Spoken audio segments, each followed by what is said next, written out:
Episode preview. You've never had a Big Mac? Just pay me and I'll give you these dog nipples. Are you calling me fat? I'm calling you bald. How can something be its own toilet? I derail your podcast.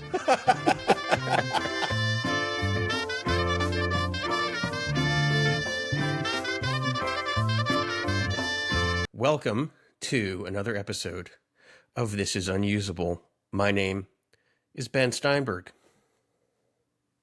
I'm Tyler Martin. For now. For now. And probably forever. At the rate you're going, probably going to be Tyler Martin for at least a couple more years, you know? Yeah, I'm going a minute per minute, Ben. It's crazy. So, criticism of our first episode that we put on the air said, it's not structured enough. We killed that critic, but I did take that criticism to heart. We built a structure out of them. Yes, we built a structure out of their bones. It is a load-bearing structure, like any good catacombs is.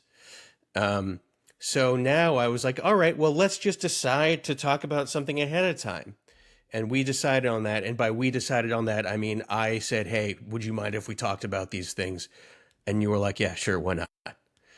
So I was certainly not indifferent. So today, the first thing I wanted to talk about is tattoos. Do you have any? No, I don't. Except one. It's on my heart. And what is it? Oh, it's another heart? It's a tattoo. Just in case the first one fails. Yeah, you just peeled off. I was thinking of getting like a joke tattoo, just so I could, if I go on the dating profiles, on the dating apps, I could mark that I have a tattoo, which would make me seem cool. And it would just be a little, like, a dot on my, like, in an area of my body that nobody would ever see. Just like a little dot. You hope that someone will see all of your body at one point, right? Yeah, but like if I had it like in my butt, like deep in my butt cheeks, and it just looked like a freckle. Imagine if someone said, "Do you have any tattoos?" And I'm like, "Yeah," and I pull my pants down, just show them my ass. I think that would be romantic at the very least. I think that'd be romantic. You got it, and then you just produce a rosebud. No, the tattoo is literally on your way up in your rectum, so you have to prolapse your butt in order for the tattoo to come out. I mean, that's if you have that skill. Right. What are you doing in podcasting? That's just a wonderful image. You have any tattoos? Yeah, let me show you. And then it's like,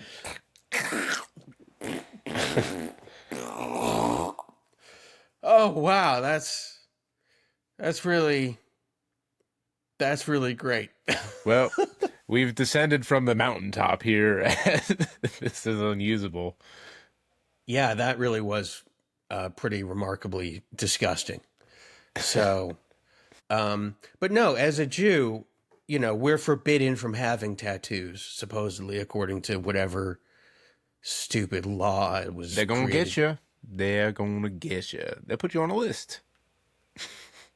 Well, I think there is that episode of Curb Your Enthusiasm where Larry David's mother couldn't be buried in a Jewish cemetery because she had a tattoo on her ass or something like that. Am I thinking of something else? I don't know. But all this is to say, You just shave it off after, you're dead. you could literally just use a machete to get rid of it.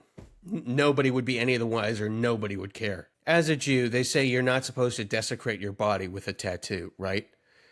But God made me bald, so I'd say that's desecrating my body anyway. And clearly, He doesn't give a shit if I desecrate it or not, because He's already just completely messed up this entire thing. Well, I feel like desecration and decimation are two different things. You're saying God decimated my body? Are you calling me fat? Is that what you're calling me? No, I'm calling you bald.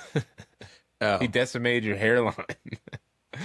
But, also, I will say God did invent McDonald's, and that's probably, you know, desecrating the parts inside of you. And on the fifth day, there was McDonald's. Yeah. On the fifth day, there was the dollar menu. 1, 2, 3. I just saw, not gonna lie, 2 Big Macs for $6.99. I was like, damn, is this finally the day I'm gonna try a Big Mac? And then I'm gonna eat two? You've never had a Big Mac? No, that third piece of bread is like, if I'm gonna get a Big Mac, I might as well just get a quarter pounder with cheese. No, they Because, taste completely different. what do you mean? The Big Mac has that special sauce on it that the quarter pounder with cheese does not. They taste totally different. Yeah, it's just like mayo. It's not. It's like a special. Bullshit. It's like a crummy version of In-N-Out's Thousand Island special whatever dressing sauce thing. The Big Mac tastes nothing like a quarter pounder because of that sauce. Right, but I feel like I get more out of a QPC. I Like, mean, it I only don't need has the one I don't bun. need those onions. Yeah, I don't need who like the third piece of bread. What does it do for me? Sorry, I meant to say it only has one patty as opposed to the Big Mac, which has two patties. But I am genuinely surprised that you have never tried a Big Mac in your life. Yeah, I want to eat one, but now I'm like, that's gonna ruin my idea for the tattoo I get right before I die. Never had a Big Mac just across my chest. Well, Big Mac will be on like the stomach, and then never had gonna be right there. That's a good long-term goal is to never eat a Big Mac so that you can get a tattoo that says that you never ate a Big Mac. Also on the list, Taco Time and Plaid Pantry. What's Plaid Pantry? It's like a 7-Eleven that's up here. So you've never been to a Plaid Pantry. I've never been inside of one. I have parked outside of one while I sent someone else in so I could not go in. Are you serious? Yeah. And you sent some. Okay, first off, who is this person you sent in? Who is this servant of yours that you sent in to fetch your items? Oh, my, demon pal, Molgroth. I don't know any of the words you just said. Yeah, my demonic, fiendish familiar, Molgroth. Sent them in. Gave him $5 for some ice. Came out, ice was all melted. Gotta say, don't give ice to a demon. I mean, that's like demon familiar raising 101. Don't give ice to a demon. That's pretty obvious to me, dude. But, oh well, I'm in 201 now. They already passed me anyways. Does 201 also involve not going into whatever the convenience store was called? Oh yeah, I mean, also, I'm not a big plaid fan. I don't do plaid. As in the pattern, the fabric pattern? Yes. And so you don't go into this, what's it called? Plaid what? Pantry. Plaid Pantry. You don't go to this. Okay, I need you to tell me exactly why you don't go into this Plaid Pantry right now. I'm going to need to you're going to need to give me the exact reason you've decided against ever going into one of these things. I don't want to. I don't know. I just don't want to. Not interested.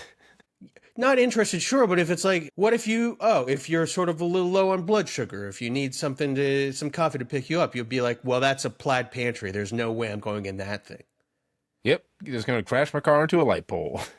Okay, what was the other thing you said you didn't go to or didn't do? There was Plaid Pantry and what else? Taco Time. Right, Taco Time. First off, I'm assuming Taco Time is a chain of taco stores. Oh, I'm completely out of focus. Hang on. So is this podcast. That's a good joke, actually. I'm trying to focus it, but it just goes Look, I'm everywhere. like the rear of a bike, okay? I'm a derailleur. Because I derail the podcast. Or I derail your podcast. See, that works. I derail your podcast. There. We beat it. Okay, so Taco Time. Why do you not go into a Taco Time? Not interested. God. Why do I ask? Why do I even ask, Tyler? Because it's always taco time, and I don't have that kind of money. You know what I'm saying? If I go there, I can't stop going there. I'll just have to exist in the taco verse. It's taco o'clock. It's taco o'clock. Oh my God. If I abstain from taco time, then I'll never get stuck in the taco time space continuum. So, why don't you have any tattoos? I feel like you either got to have enough not caring to get one, or you have to care a lot. And I'm just like right in the middle. I'm like, whatever. I care, I don't care, it doesn't matter. So, I haven't got one. I've always thought about getting one, a little film reel, or maybe Film like a reel? big, yeah, film reel. What film? Um, I don't know, just be like a reel with like the film coming off of it. Got it. Not like individual frames in a film that would be on. Got it. Why? Why that? I don't know. Really like movies. Feel like that's something I could hold on to forever. That's fair. That does sound like roughly the justification for why most people get tattoos. I don't know. I like it. Or I would get the Coco logo tramp stamp. Coco the movie. Yeah, Coco the You'd, movie. you would get Coco the movie as a tramp stamp above your butt. Yep. That is amazing. I mean, I've seen that movie I think 8 times now, and I don't rewatch stuff. Like that's one that keeps bringing me back.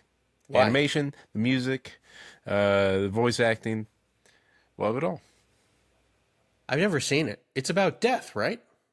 What is a story about death, but also about life?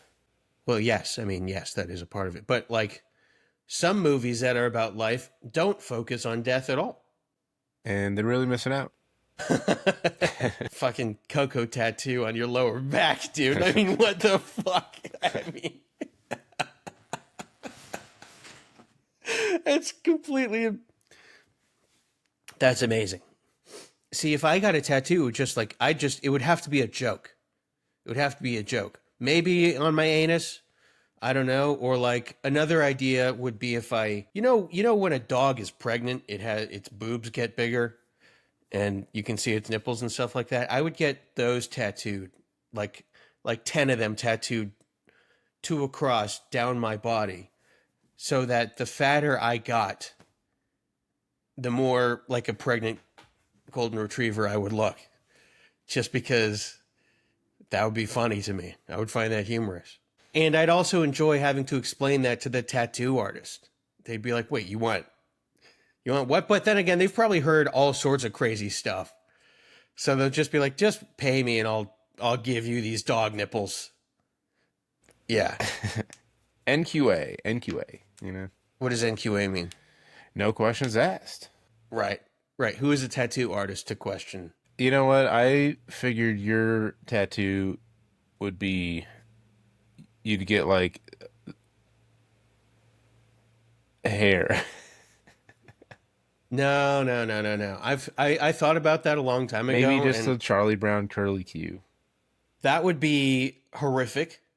But okay. So tattoos, I think I could go on, but I've lost faith in myself, to be honest. And I know you wanted to transition to the next thing too, but that's obviously not happening right now. So, strange idioms and sayings. Yeah, well, you know what they say, Ben, about tattoos. 2 in the hands, 1 on the bush. What do you do with your life? 2 in the hand, 1 on the bush. Well, what you make it sound like someone's covering their breasts. They got two breasts in their hand, and then they're also covering their bush with their other hand. That's what that sounds like. Yes, but this is in relation to tattoos. It means you okay. get 2 on your hand and 1 on your bush.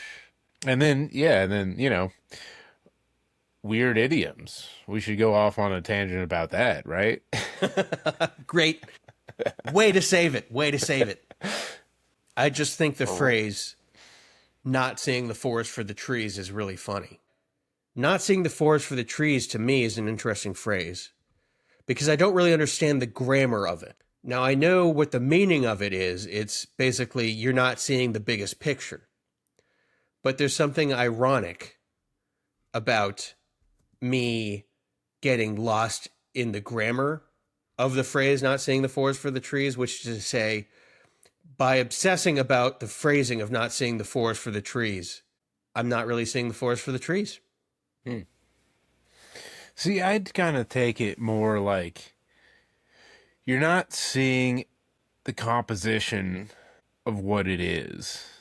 Like, if you took the trees out, it'd just be like a glade. It'd have a whole different meaning and word and sunlight perforation, right?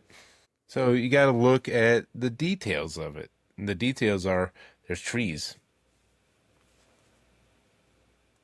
Okay, so what you're saying is sort of the exact opposite of the meaning of the thing, which is not focusing on the bigger picture, but rather noticing the trees in the forest. I mean, how else can you call it a forest if there's no trees? I know there can be a forest of other things. Possibly. Can there be? A forest of fires? I don't even know where to go with that. That is kind of mind-blowing, dude. Yeah, look at the trees. Notice them.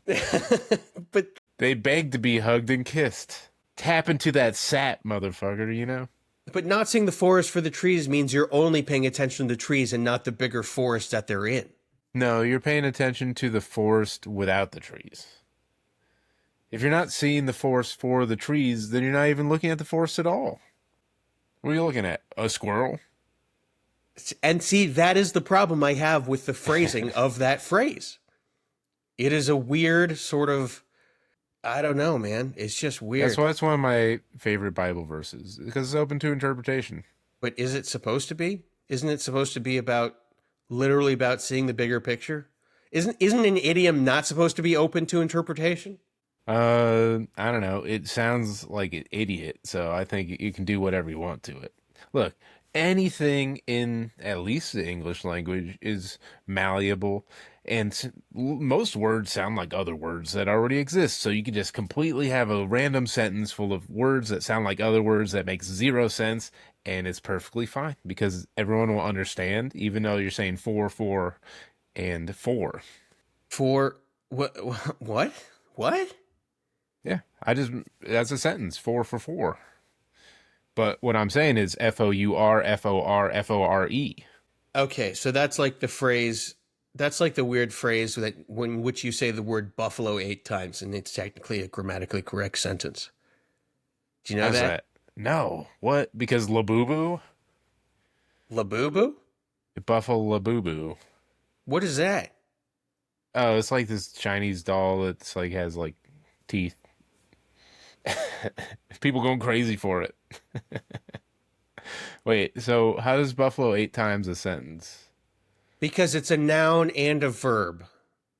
What's the verb? It's to like bully. Oh, I've Apparently. never heard that before. That's Okay. a fucking old. That's old timey one. I think it means to bully. Let me find a different one. You can say bison, bison, bison, bison, bison. Okay, so here's one. It's James while John had a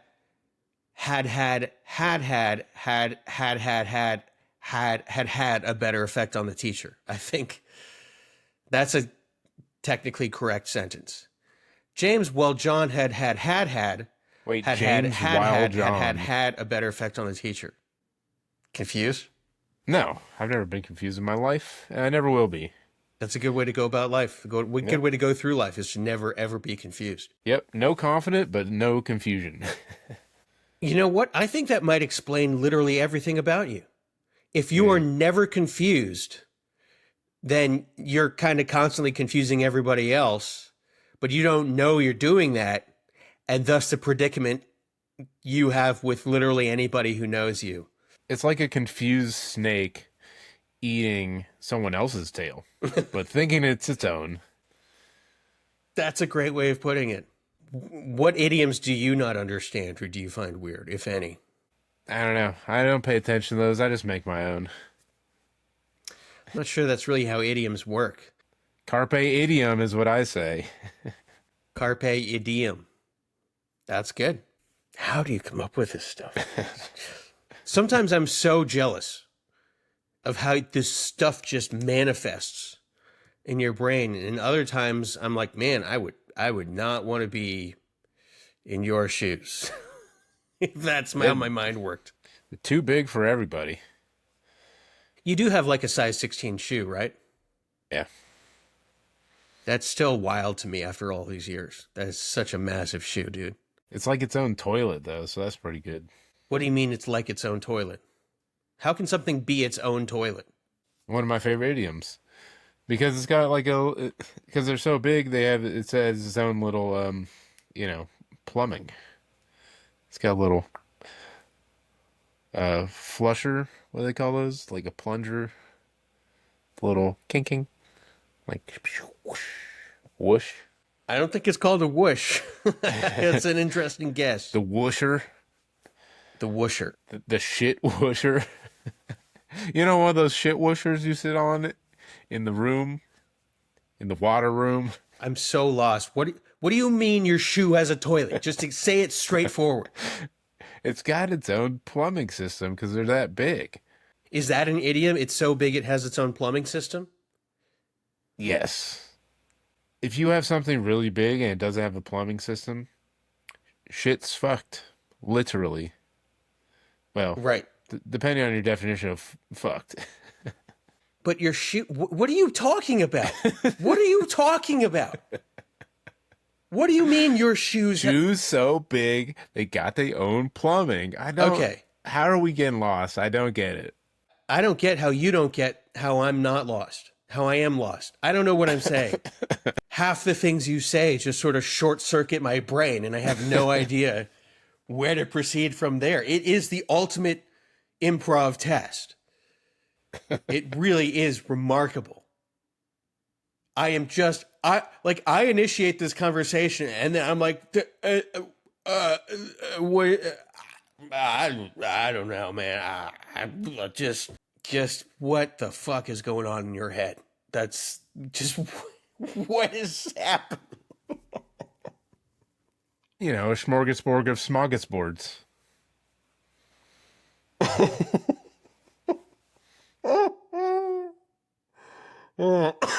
God. Oh no, my asthma's starting to flare up because I've been laughing. God damn it. That's how you know it's actual authentic laughter too, because my asthma starts to flare up. Well, I'll give you an A for asthma. And you know what? I think grades. What the deal? Yes, that is the next thing I wanted to talk about is grades. I just wish I had been able to allow myself to get B's and C's in high school. You know what I mean? I was so uptight about getting A's that I got them. But I had such a toxic idea about A's, getting A's in school, that I thought to myself, well, say I get an A minus, a 90%. That means I missed 10% of what there was to learn in that class. Mm. And now, so say I get an A minus over the course of 10 classes. 10% of each of those classes I missed. So that means I missed a full class. Each of those 10% adds up to 100% of a class that I failed. That was my mindset. That's how toxic it was for me. But what kind of grades did you get in high school? Elementary school, middle, high school? I was a good student. I got A's and B's. I think my first C came in high school in calculus or something. I just fractions just fracture my brain. I can't do them. Don't make no sense. I thought it made sense. The car is going 60 miles per hour and this is that, and then you just multiply, and then I would get the wrong answer. I'm like, I thought you just did this, or whatever, or this. That's always great in math where you're like, I'm doing the right thing. And then they're like, you are doing the wrong thing. But I thought this was right. You thought wrong. You're just completely incorrect. You fucking idiot. That's what math was felt like for me. It was like, oh, if A plus B equals C, then well, then you can take the B away from the other side, and then my mind just collapsed, and I never got past math after that. It was like I missed a day in algebra, 7th grade, and it just permanently stopped making sense. In fact, I once took a test in 8th grade where Damn. I took a test in 8th grade, a math test, and in the middle of the test, I literally just went up to the teacher. I literally went up to her and said, I don't know how to do any of this. I didn't. I think I had been sick for like a day or two and I just missed the entire thing. And I thought I had it when I was doing it.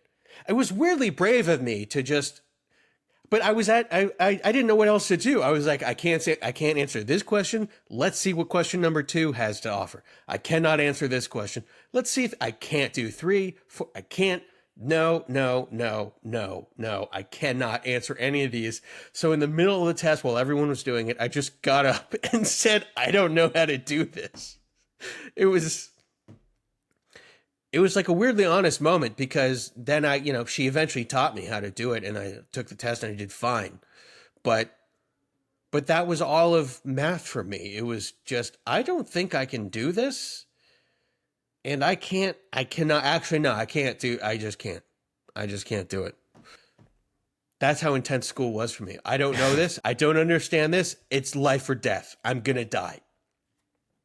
Yikes, you had your own little lost monster following you around. It was a nightmare. I got senioritis, and the senioritis never went away, even when I went to college. Well, it makes sense why you got a C, though. C for senioritis? Yeah. I can keep up a little bit. See, I can keep up a little bit. As long as you lay out a long runway for me and I can see where we're going. I can see. This is unusable. There were a lot of ups and downs in that, man. I kind of enjoy, in the middle of it, I was like, what the fuck am I doing with my life? And by the end, I was like, oh, this is what the fuck I'm doing with my life. It was weird. It was just sort of, Well, if you give me more direction, I'll stay on task. No, don't. Sometimes I just, fly off the handle. That's a good idiom.